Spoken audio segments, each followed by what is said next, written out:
TDP Janasena అధికారంలోకి వచ్చింది కాబట్టి కంగ్రాచులేషన్స్ వాళ్ళకి. అలాగే మంచి చేసేవాడు నచ్చాడు కదా జనాలకి.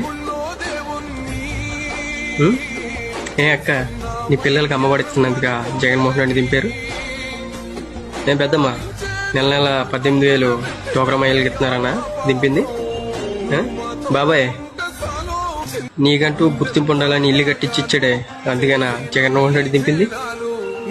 ఏ అన్నా, నీ ఇంట్లో అవ్వాతాతలకు పెన్షన్ ఇస్తున్నారన్నా జగన్మోహన్ రెడ్డి దింపింది. బాగుపడరా మీరు. పేదోడు పేదోడుగానే ఉండాలని మీరు మళ్ళీ తీసుకొచ్చి ఆయన ఎక్కించి ఈయన దింపించారు. అంతకింత బాధపడతారు. పాలన మళ్ళీ మళ్ళీ పేదోడు కింద ఉండిపోతారు కంగారు పడకండి.